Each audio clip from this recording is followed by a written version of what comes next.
La primera vez que lo vi, supe que algo estaba mal. No porque hiciera algo extraño, sino por cómo se sentía en el aire, en la piel. Era una de esas lluvias pesadas que caen en la selva de Chiapas, la que cala hasta los huesos y convierte la tierra en lodo espeso. Y él estaba ahí, firme, con la mirada fija en mí, pero no se mojaba. Aquel día estábamos en una misión de patrullaje cerca de la frontera con Guatemala. Llevábamos varias semanas en la zona, persiguiendo sombras, rumores de grupos armados que se movían entre las montañas y los ríos. Lo normal. Pero el cansancio pesaba. El sudor y la humedad se volvían insoportables, y cada tanto alguien se detenía a escurrirse la camisa o a sacudirse las botas llenas de lodo. Esa noche llovía. No una llovizna ligera, sino una tormenta que hacía imposible ver más allá de unos metros. Aún así, el comandante dio la orden de avanzar. No se discutían sus órdenes. Él era un hombre duro, callado, pero con una presencia que se sentía a metros de distancia. No sonreía, no bromeaba, pero cuando hablaba, todos escuchaban.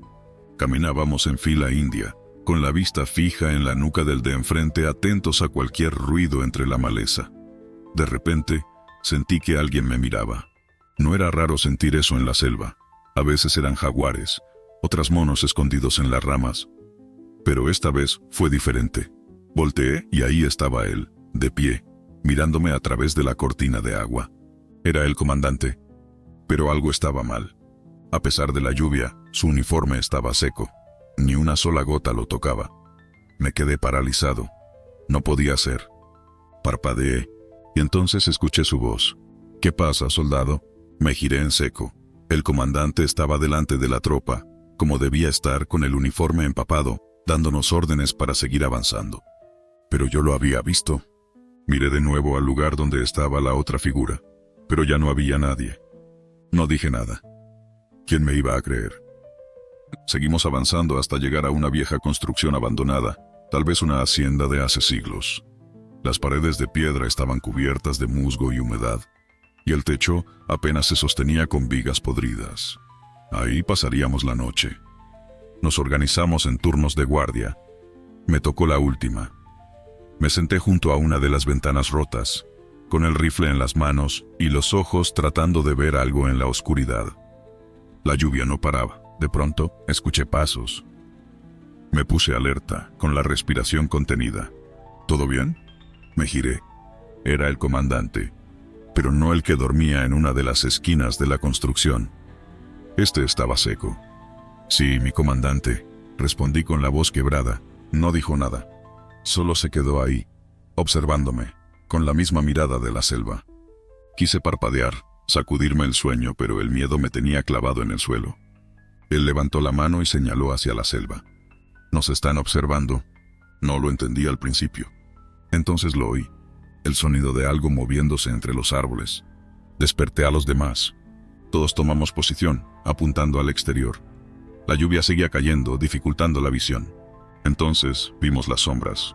No eran soldados, no eran animales. Eran figuras que se movían de una forma imposible, como si estuvieran flotando entre los árboles.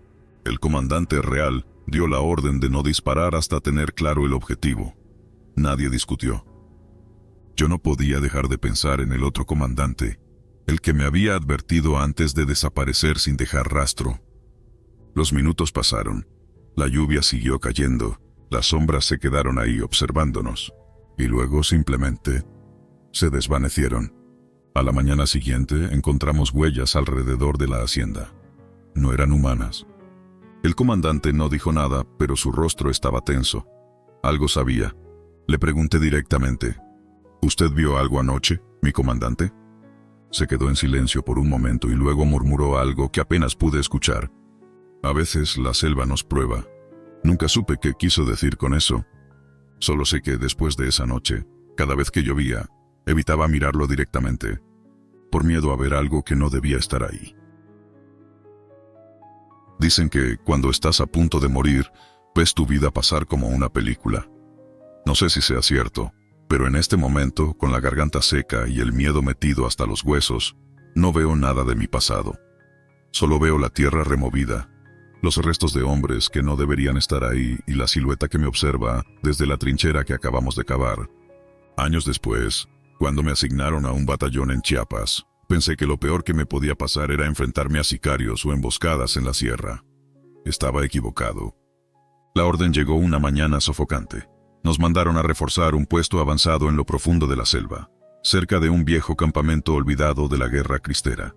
Al parecer, el terreno se estaba volviendo inestable y necesitaban que caváramos una trinchera más profunda para reforzar la posición. Trabajo de rutina. Éramos 7 en el escuadrón. Hombres duros, curtidos por el sol y la pólvora. No nos preocupaba ensuciarnos las manos. A las pocas horas de cavar, nos topamos con algo inesperado, un hueso. No era extraño encontrar restos en esos parajes. La historia de México estaba escrita con sangre, y esa selva había sido testigo de más muertes de las que podríamos contar. Pero luego salió otro hueso, y otro, hasta que encontramos el primer cráneo. El silencio cayó sobre nosotros como un manto pesado. Nadie dijo nada al principio, pero todos sentimos lo mismo. Algo no estaba bien. «Debe ser una fosa vieja», dijo el cabo Morales escupiendo a un lado. Pero cuando levantamos los restos, algo nos heló la sangre. Todavía tenían uniformes. Y no eran uniformes de la guerra cristera ni de zapatistas. Eran verdes, con parches deshilachados que reconocimos al instante. Eran de nuestro ejército. Pero esos modelos eran viejos de hace décadas. Y lo más extraño, no había reportes de ningún escuadrón perdido en esa área. El teniente ordenó que paráramos y estableciéramos una línea de radio con el puesto de mando. Queríamos respuestas, pero la radio solo emitía estática. Mientras tanto seguimos desenterrando más cuerpos. 1, 3, 6. Los huesos estaban secos, pero los uniformes seguían relativamente intactos. Algunos llevaban placas de identificación, pero cuando revisamos los nombres, algo nos recorrió la espalda como un escalofrío helado. Uno de los nombres era conocido. El cabo Torres, que cavaba junto a mí, se puso pálido. «Esto no es posible», murmuró. Le arrebaté la placa de las manos y leí el nombre. Era el suyo. El cabo Torres estaba parado junto a mí, vivo, sudoroso y aterrorizado, sosteniendo la placa de identificación de un esqueleto con su mismo nombre. Alguien soltó una maldición, y el pánico se esparció entre nosotros como pólvora encendida. «Esto es una broma», dijo otro soldado, su voz temblando. «Alguien nos está jugando una broma». Pero nadie reía. El teniente, tratando de mantener la calma, ordenó que aseguráramos la zona y esperáramos a que llegara el apoyo. Nos desplegamos en un perímetro, pero conforme caía la noche, la selva empezó a cambiar. Y ahí fue cuando todo se fue al carajo. Primero fue el olor, un hedor rancio, como de carne podrida y tierra húmeda. Luego, el frío, un frío antinatural, imposible en esa selva calurosa. Los árboles parecían moverse, las sombras se alargaban. Escuchábamos algo, no voces, pero un murmullo sordo que venía de la trinchera. Y entonces vimos la primera silueta. Se asomó desde la fosa, con los ojos vacíos brillando en la oscuridad. No podía ser un hombre vivo. No con ese cráneo expuesto, no con esa mandíbula desencajada en una mueca antinatural. Torres fue el primero en gritar, abrió fuego. Las balas atravesaron la figura, pero no la detuvieron. Y no estaba sola. De la trinchera comenzaron a salir más. Hombres con uniformes deshilachados, con carne colgando de los huesos, con manos huesudas que se extendían hacia nosotros. El caos estalló. Disparamos, gritamos, corrimos, pero ellos seguían avanzando. Yo corrí hacia la radio, desesperado por una señal, por una orden, por algo. Y entonces, en medio de la estática, escuché una voz, rasposa, cansada. ¿Dónde están nuestros refuerzos? Me congelé. Era la voz de un soldado, pero no de uno vivo. Miré hacia la trinchera. Uno de ellos estaba ahí, con la mandíbula temblando, con las cuencas vacías clavadas en mí. Y supe la verdad. No eran fantasmas, no eran demonios. Eran soldados. Soldados esperando órdenes. Soldados que nunca supieron que ya estaban muertos. No sé cómo salimos de ahí. Solo recuerdo correr, disparar, gritar nombres que nadie respondía. Recuerdo el frío, la sensación de algo tocándome la espalda. Recuerdo el amanecer filtrándose entre los árboles cuando, al fin, llegamos a la base. No nos creyeron. Dijeron que el estrés nos jugó una mala pasada, que la selva puede hacer que un hombre vea cosas que no existen. Pero yo sé la verdad. A veces por las noches todavía escucho la voz en la radio. ¿Dónde están nuestros refuerzos? Y sé que siguen ahí esperando a que alguien les diga que la guerra terminó hace mucho tiempo. Nos habían enviado a una región apartada de Chiapas para ubicar a un grupo de hombres armados que, según inteligencia, se escondían en la espesura. No era la primera vez que nos metíamos en la selva tras ellos, pero esta vez algo se sentía distinto. No puedo explicarlo, era como si el aire pesara más, como si la selva nos tragara poco a poco. Pero no fue hasta que encontramos las huellas que empezamos a entender que algo estaba mal. Habíamos caminado todo el día avanzando con sigilo entre los árboles. La humedad nos tenía empapados y los insectos nos devoraban la piel. Ya empezaba a oscurecer cuando uno de los muchachos, Torres, se agachó de golpe. «Mi sargento, venga a ver esto», dijo con la voz tensa. Me acerqué y ahí estaban. Huellas humanas en el barro, pero algo no cuadraba. Parecían normales a primera vista, pero luego me di cuenta. Estaban al revés. No era que alguien hubiera caminado hacia atrás. Number eran huellas normales, de pies descalzos, pero con los talones donde deberían estar los dedos y los dedos donde debería estar el talón. Como si la persona que las dejó estuviera volteada de alguna manera imposible. El grupo se acercó a verlas. Hubo un silencio incómodo. «¿Qué carajos es esto?», murmuró uno de los soldados. «Alguien nos está jugando una broma», dijo otro, pero en su voz había miedo. Me agaché, toqué el barro. Las huellas eran frescas. Quien fuera que las dejó, no estaba lejos. «Seguimos avanzando», ordené, «pero con más cuidado». Y entonces, la selva pareció oscurecerse aún más. Armamos campamento cuando cayó la noche. Nadie quería hablar de las huellas, pero todos lo teníamos en la cabeza. Yo intenté mantenerme alerta, pero había algo en el ambiente, algo que nos hacía sentir observados. La fogata chisporroteaba mientras hacíamos guardia por turnos. Torres fue el primero en escucharlo. «Mi sargento, hay algo allá», susurró, señalando entre los árboles. Puse la mano en el fusil y agudicé el oído. Al principio, solo era el sonido normal de la selva. Grillos, ranas, el susurro del viento entre las hojas. Pero luego... pasos. No eran pesados como los de un hombre con botas, ni ligeros como los de un animal. Eran extraños. Como si algo estuviera caminando sobre pies desnudos, arrastrando los pasos, pero sin dirección clara. Torres apuntó su linterna y la encendió. «Nada. Seguramente un animal», dije, pero ni yo me lo creí. Nos turnamos para dormir, pero nadie descansó bien. Cuando amaneció, hicimos un conteo rápido, y ahí fue cuando nos dimos cuenta. Nos faltaba un hombre. Bustamante, un soldado experimentado de los más fuertes del grupo.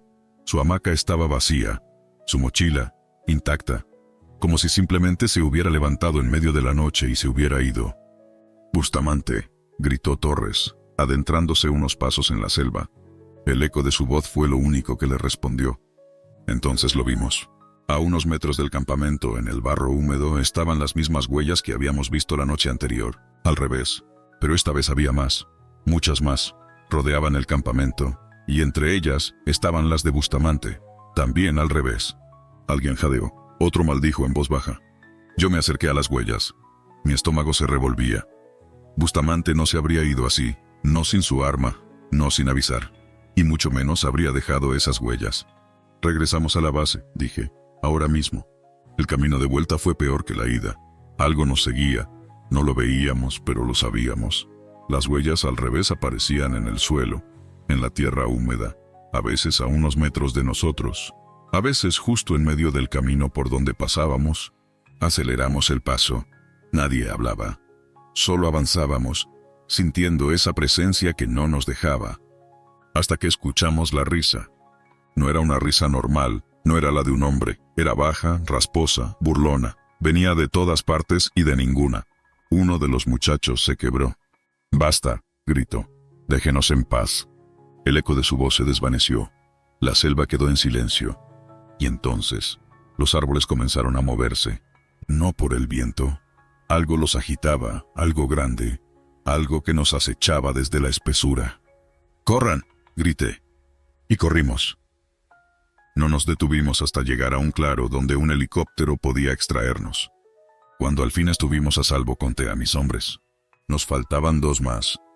Nunca encontramos sus cuerpos, solo las huellas. Al revés, después de esa misión, pedí mi retiro. No volví a la selva, no volví a dormir tranquilo, porque sé que en algún lugar de Chiapas, entre la espesura, esa cosa sigue caminando, dejando sus huellas en el barro. Al revés. La primera vez que vi ese lago, no sentí nada extraño. Solo era un cuerpo de agua tranquilo, escondido entre la selva de Chiapas, lejos de cualquier rastro de civilización. Pero ahora, cada vez que cierro los ojos, veo su superficie oscura reflejando el cielo nublado, y el silencio que lo rodeaba sigue llenando mis oídos como un eco que se niega a morir. Esto no es un cuento ni una exageración. Lo que vivimos ahí, lo que vi con mis propios ojos, fue real. Llevo años en el ejército. La disciplina y el deber me han forjado, y he visto cosas que pocos podrían imaginar.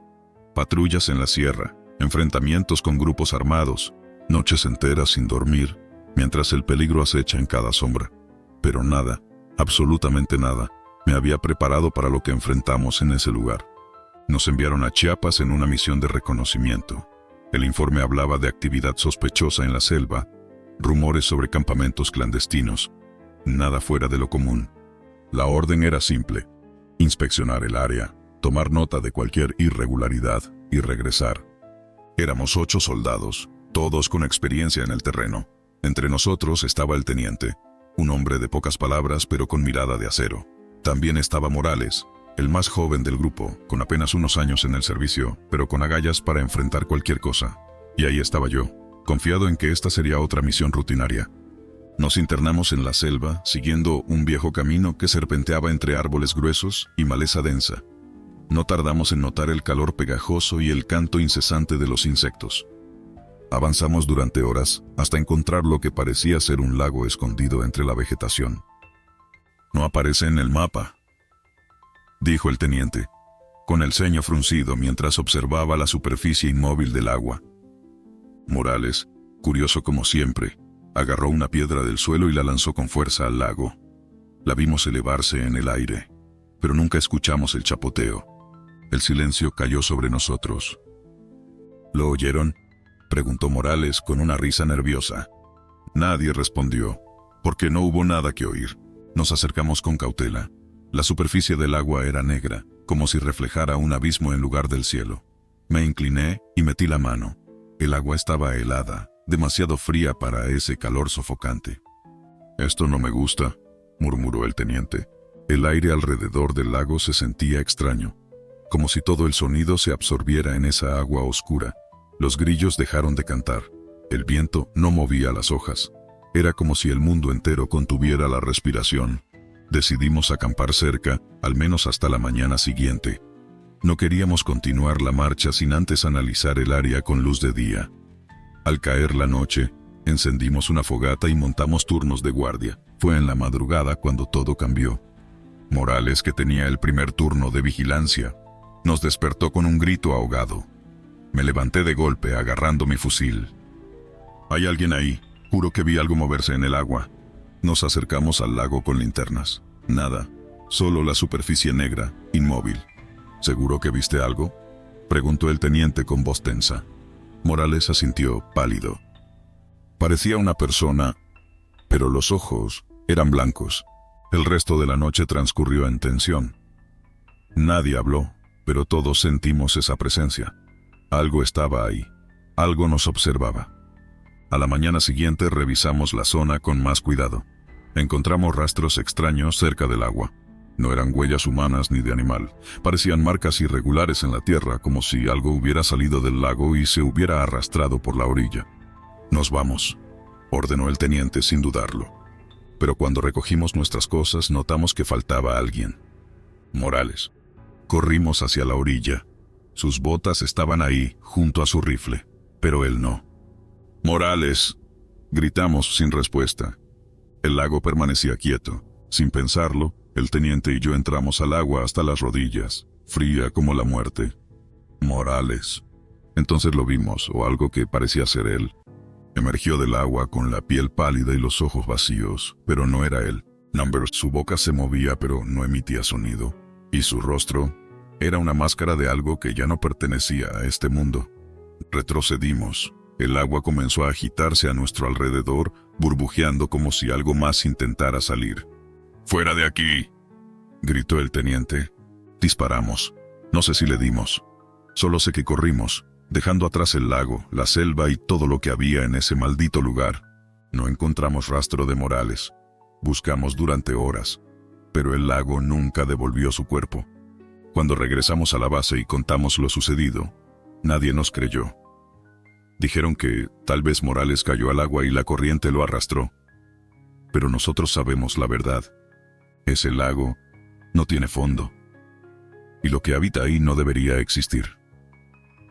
Desde entonces, evito el agua. No soporto los espejos de superficie oscura. Y a veces, en las noches más quietas, siento que algo me observa desde las sombras. Y si alguna vez encuentras un lago donde una piedra nunca toca fondo, da media vuelta y aléjate, antes de que sea demasiado tarde. La muerte tiene muchas formas de presentarse en la guerra, pero a veces lo peor que uno puede enfrentar no es el enemigo con un fusil, sino lo que nunca debió ser descubierto.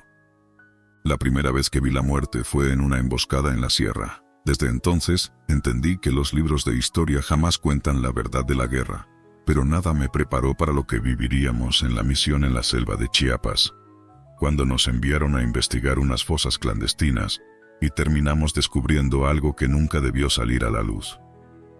Nos desplegaron en la selva después de recibir informes de pobladores sobre movimientos extraños en una zona apartada. No había registros de bases enemigas ni de presencia de crimen organizado, pero algo había ahí. A nosotros nos tocaba averiguarlo. Éramos un grupo de 7 soldados. Llevábamos fusiles, equipo de detección y la certeza de que sería otra misión rutinaria. Llegamos en helicóptero hasta una zona de difícil acceso, donde la vegetación era tan densa que apenas dejaba pasar la luz. Caminamos durante horas entre lianas y raíces traicioneras, hasta que un local que nos guiaba nos señaló un claro en la espesura.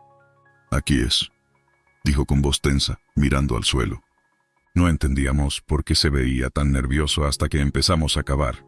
Al principio encontramos lo que esperábamos: restos humanos, huesos viejos enredados entre raíces, con uniformes que parecían militares, pero demasiado desgastados como para identificar a qué fuerza pertenecieron. Lo extraño fue cuando seguimos cavando y el suelo comenzó a hundirse. Uno de mis compañeros golpeó algo sólido con la pala. Al despejar la tierra, vimos que era una compuerta metálica con el sello del ejército mexicano. No había registros de ninguna instalación en esa zona. «Esto no tiene sentido», dijo uno de los muchachos limpiando la placa con los dedos. La fecha inscrita era de varias décadas atrás, pero el acero estaba demasiado bien conservado. Intentamos comunicarnos con el mando para informar sobre el hallazgo, pero las radios solo emitían un ruido distorsionado. «Abrámosla», dije, y lo hicimos. La escotilla crujió y liberó un hedor rancio que nos hizo retroceder. Apuntamos con las linternas hacia el interior y vimos una escalera descendiendo en la oscuridad. «¿Quién construyó esto?», murmuró otro soldado.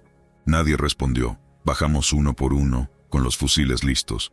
El aire se sentía pesado, denso, como si aquel lugar hubiera estado sellado por siglos. Cuando tocamos fondo, nos encontramos en un pasillo largo, con puertas metálicas a los lados. Todo parecía parte de una instalación militar antigua, pero lo que inquietaba era que todo estaba intacto. Escritorios con papeles amarillentos, tazas con restos secos de café, lámparas apagadas como si alguien hubiera abandonado el sitio de un momento a otro. Un letrero en la pared decía «Campamento 44». Jamás habíamos oído de él. Comenzamos a explorar. En una sala encontramos mapas de México con marcas en lugares desconocidos. En otra, cajas de municiones que ya no se fabricaban desde hacía más de medio siglo. Todo parecía indicar que aquello fue una base operativa, pero ¿por qué nadie sabía de su existencia? «Miren esto», llamó uno de mis compañeros. Nos llevó a una habitación donde había literas cubiertas de polvo y, en la pared, escritos en la pintura descascarada: Nombres de soldados con fechas al lado. Fechas que se extendían a lo largo de décadas. Algunas eran recientes. Un escalofrío nos recorrió. ¿Cómo era posible? Seguimos avanzando hasta llegar a una sala con archivadores de metal. Uno de nosotros intentó abrir uno, pero en cuanto lo hizo, un estruendo resonó en el túnel detrás de nosotros. Apuntamos las armas y quedamos en silencio. Escuchamos pasos, pero no venían de la entrada. Venían de dentro del campamento. Nos quedamos inmóviles. Nadie más debía estar ahí. «Aquí algo anda mal», susurró uno de los soldados. El ruido cesó, pero entonces la luz de una de las linternas parpadeó, iluminando por un segundo el final del pasillo. Lo que vimos nos dejó helados. Una sombra, humana pero deformada, con un uniforme similar al nuestro, pero raído, sucio. Estaba de pie, mirándonos. Pero sus ojos no reflejaban luz. Cuando dimos un paso al frente, desapareció. El pánico nos invadió. Decidimos salir, pero al volver a la escotilla de entrada, la escalera ya no estaba. El hueco ahora era solo un techo de piedra. «Esto no puede estar pasando», dije. Intentamos encontrar otra salida, pero lo único que hallábamos eran más corredores, más habitaciones con camas polvorientas, más nombres escritos en las paredes. Los pasos seguían sonando, pero ahora más cerca. Uno de los nuestros gritó. Giramos a tiempo para verlo siendo arrastrado a la oscuridad. Disparamos, pero las balas solo golpearon el concreto. Su alarido se apagó en el eco del pasillo. Nadie dijo nada. Sabíamos que no lo recuperaríamos.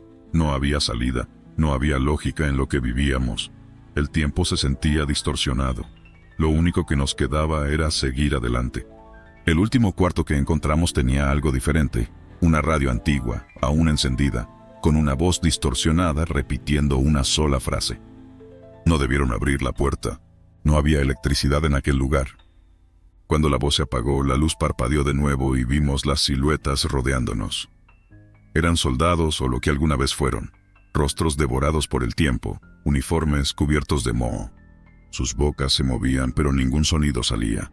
Corrimos hasta que, sin darnos cuenta, estábamos de nuevo afuera, bajo el sol de la selva. Solo 3 salimos con vida. Cuando informamos lo ocurrido, nadie nos creyó. Dijeron que no había ninguna instalación en ese sitio, que nuestra misión fue un fracaso. Pero yo sé la verdad. Campamento 44 existe, y sigue esperando a los que lo encuentran.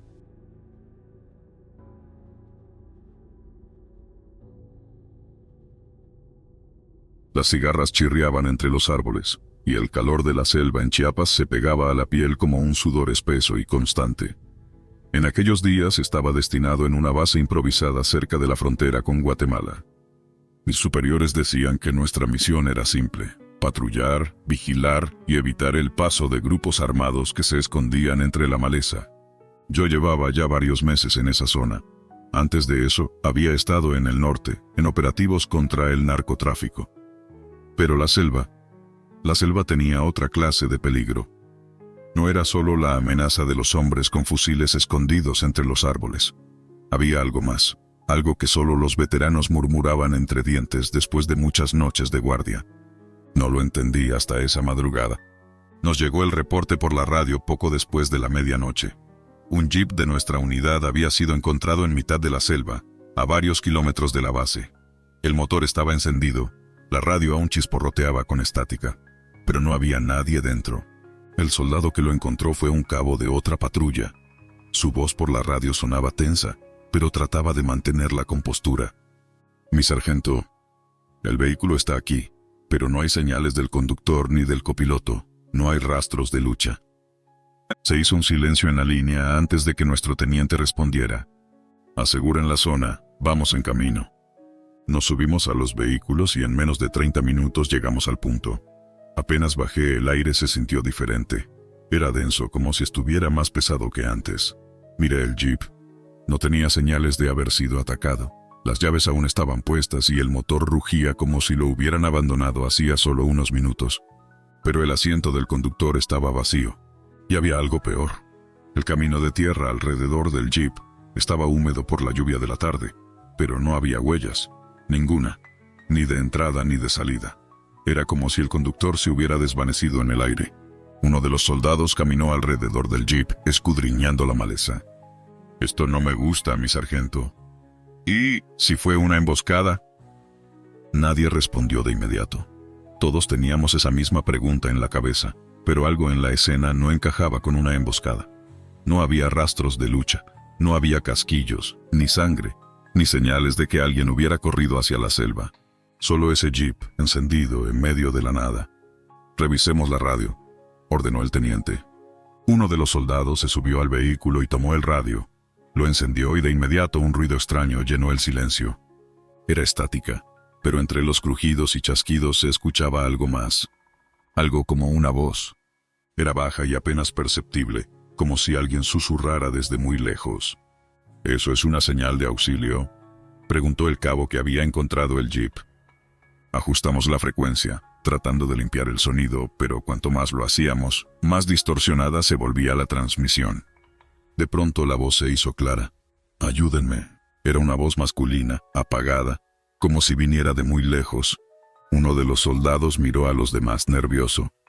«Mi sargento, eso suena como el cabo López». Nos quedamos en silencio. El cabo López era el conductor de ese jeep. Había salido en patrulla esa misma tarde y no había vuelto. El teniente tomó el radio y apretó el transmisor. «Cabo López, ¿dónde está?». El silencio fue inmediato. Pero luego, entre la estática, la voz volvió. «No puedo». Y luego un grito. Un grito que sonó como si alguien estuviera cayendo por un abismo sin fondo. Y después, silencio. Nos tomó unos segundos reaccionar. La radio se quedó muda. El jeep seguía rugiendo con su motor encendido. Y nosotros nos quedamos ahí, parados en la oscuridad de la selva, sin saber qué hacer. El teniente fue el primero en recuperar la compostura. «Busquen en la zona». No pudo haberse ido muy lejos. Yo sentí un escalofrío recorrerme la espalda, pero no podía quedarme quieto. Tomé mi rifle y avancé con otros 2 soldados entre la maleza. La selva era densa, oscura. Las linternas apenas iluminaban unos metros adelante. Caminamos despacio, atentos a cualquier sonido. Entonces lo escuchamos, un murmullo. No en la radio, en la selva.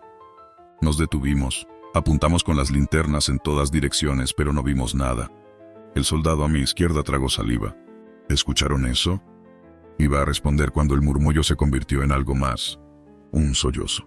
Y venía de nuestra derecha. Avanzamos con cautela siguiendo el sonido.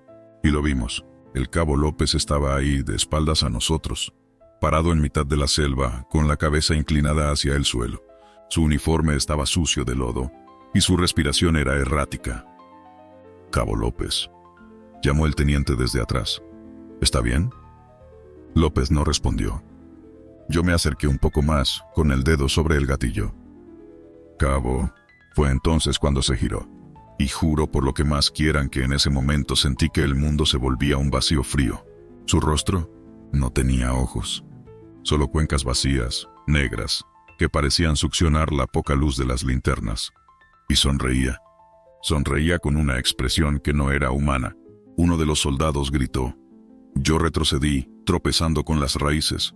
Y entonces el cabo López dejó de estar ahí. Así, sin más.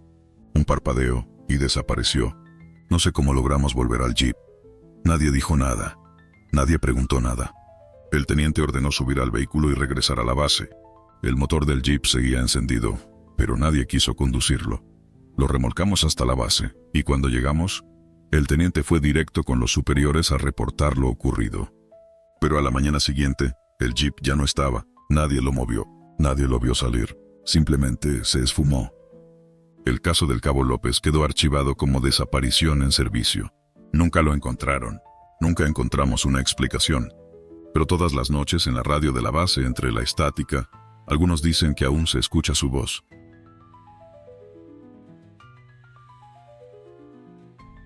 Estuve en la brigada de fusileros paracaidistas, en una misión en la selva Lacandona, en Chiapas. No era mi primera vez en esas tierras. Y aunque ya había escuchado historias de lo que se esconde entre los árboles y el lodo, siempre creí que eran cuentos para asustar a los novatos. Hasta aquella noche, nos enviaron con la orden de rastrear y desmantelar un supuesto campamento de insurgentes, algo rutinario, Éramos 8 hombres bien entrenados, bien armados y listos para todo, o al menos eso pensábamos. Caminamos durante horas, adentrándonos en la espesura, sin rastro de actividad humana. Pero la selva tenía otro tipo de señales. No había insectos zumbando, no había aves llamando, ni siquiera el viento movía las hojas. El aire se sentía espeso, pesado, como si algo invisible nos estuviera observando. El teniente ordenó una pausa. Revisamos equipo, hidratamos y seguimos avanzando. Fue cuando el cabo Morales, que iba al frente, alzó el puño para detenernos. Había algo extraño en medio de la maleza, una puerta. No una puerta de cabaña o de choza, sino una puerta solitaria, de madera gruesa y oscura, con bisagras de hierro.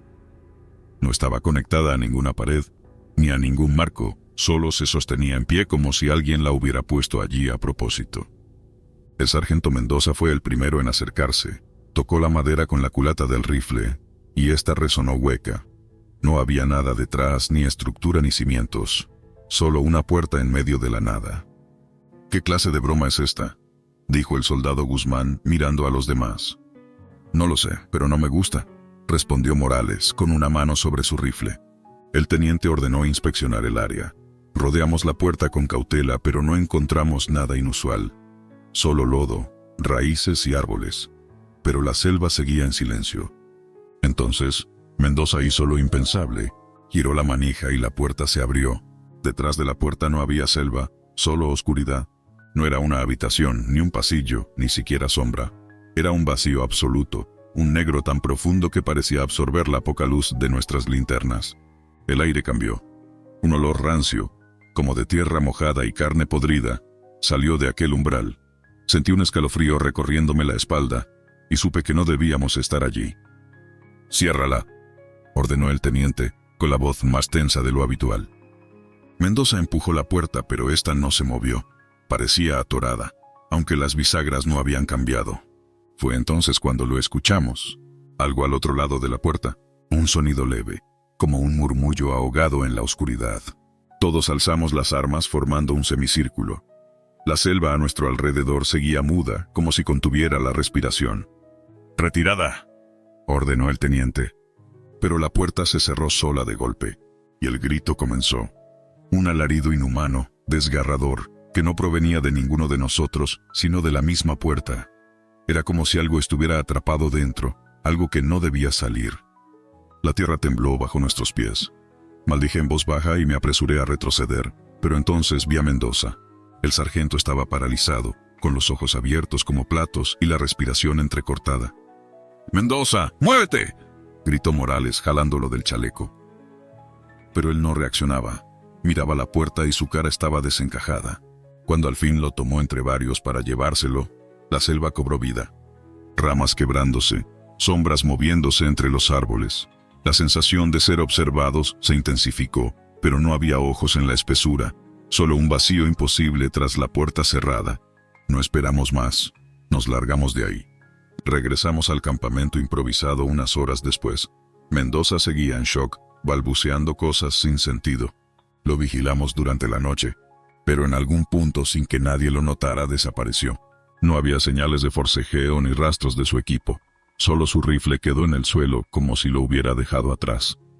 Nos desplegamos a buscarlo, llamando su nombre, iluminando cada rincón de la maleza. Nada. Fue entonces cuando alguien gritó. Nos giramos y vimos a Morales señalando hacia algo en la distancia.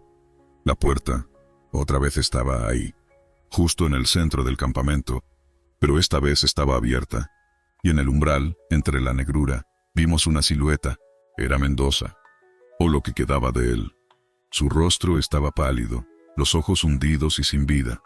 La piel de sus manos parecía haberse fusionado con su rifle, como si la madera y el metal hubieran crecido dentro de su carne. Abrió la boca para hablar, pero lo que salió no fue su voz. Fue el mismo alarido que habíamos escuchado en la selva. Disparamos. No sé cuántos tiros fueron ni quién disparó primero, solo sé que cuando cesó el fuego, la puerta se cerró de golpe. Y cuando corrimos a verla ya no estaba. Ni la puerta ni Mendoza. Solo quedaba la selva y el silencio. Nos sacaron de ahí en la mañana. No mencionamos nada en el informe. Dijimos que Mendoza se había perdido en la maleza, pero ninguno de nosotros ha vuelto a dormir bien. A veces, en las noches, creo escuchar el mismo alarido, lejano, arrastrándose entre mis sueños. Y hay algo peor. Hace unas semanas, al regresar de una patrulla nocturna en otra zona del país, vi algo en medio del sendero. Una puerta, vieja de madera oscura con bisagras de hierro, esperándome.